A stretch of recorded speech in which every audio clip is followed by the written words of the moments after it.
I'm struggling to understand how, in the midst of a cost of living crisis, particularly one that is being fuelled by energy bills, why the government would be pushing ahead with this extra charge for households. So I think the first thing to say is that low carbon hydrogen is going to play an important role in decarbonising parts of our economy. It's going to be used to decarbonise certain industrial processes that currently use hydrogen, aviation, shipping, potentially long duration storage as well in the power sector. So it is going to play an important role. And at the moment, the costs of low carbon hydrogen are higher than the costs of conventionally produced hydrogen. And so to unlock the investment in the production capacity of low carbon hydrogen, the government is having to provide this subsidy on top.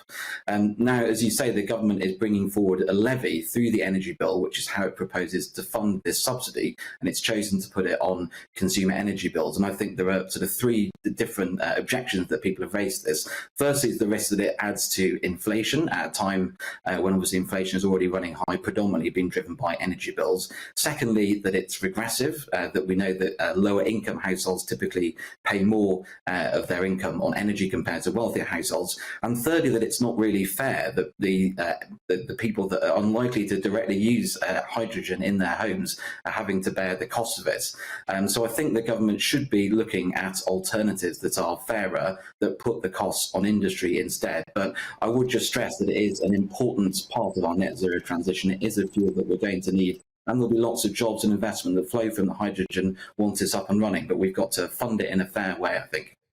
I think lots of people would agree that exploring all different avenues to deliver sort of a cleaner energy is probably a wise idea, especially if this new hydrogen stuff is perhaps created with the energy that our new nuclear power stations might deliver. But some people might raise an eyebrow at why the Conservative Environment Network, a group that has been in favour of energy levies on bills in the past, is now opposing this new energy levy on bills. Have you had a change of heart?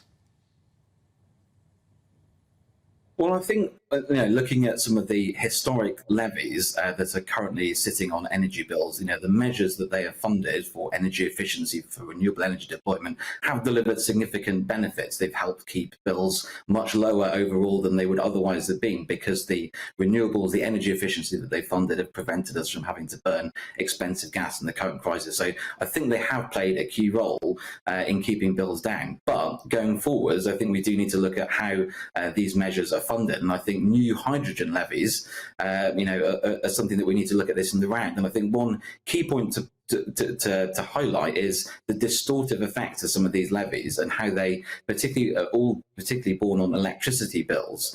And now electricity is the lower carbon fuel. It's got renewables, it's got nuclear, which is helping to bring down the carbon footprint of that fuel, compared to gas, which is higher carbon. So if we want to encourage households to install heat pumps, industry to switch over to electricity rather than gas, we need to make sure electricity doesn't have all these distortive levies and taxes on. So I think in terms of, for the long-term benefit of the net zero transition for electrification incentives, we do need to be very careful about adding further levies to electricity. But as I say, we're definitely still in favour of the of these subsidies of getting low carbon hydrogen onto the grid. But how we fund it, I think we need to think very carefully about, and I think there are some alternatives which I hope the government explores.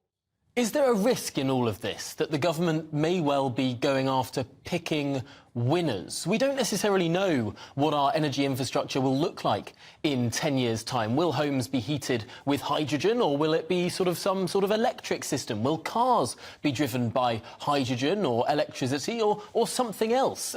Is it really the place of government to be pushing certain technologies over and above other ones, or might this be something that the market might be better suited to?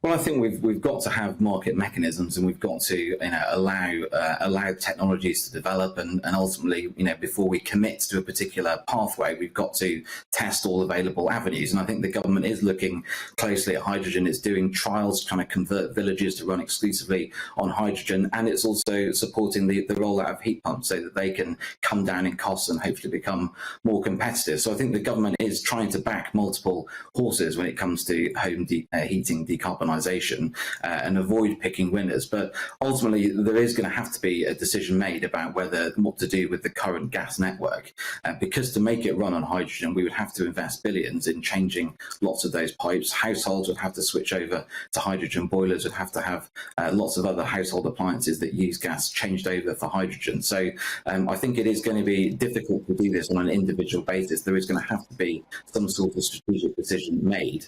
And I think at the moment, the evidence to me is pointing overwhelmingly that heat pumps are likely to be the most cost-effective solution.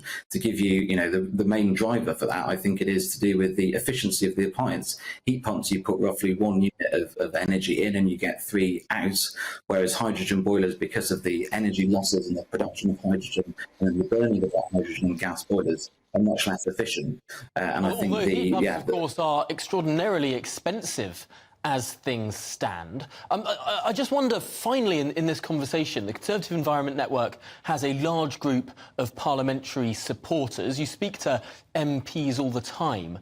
Is there appetite on the Conservative backbenchers to get behind this Labour Party amendments and scrap these extra charges on bills for households in their entirety?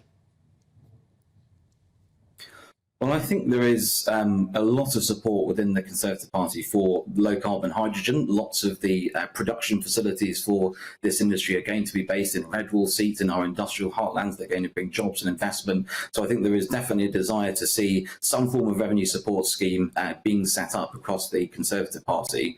But yes, I do think that a lot of MPs have concerns about levies. I don't know. I can't comment on what may or may not happen when the bill reaches the Commons. Is currently in the Lords, as you said. But yeah, I do think this is something that MPs will look closely at, and I hope that the government comes forward with some alternatives and for consideration, because say at the moment it doesn't seem to me particularly fair or equitable, and there is this risk as well in terms of damaging the market-based incentive for electrification of heat.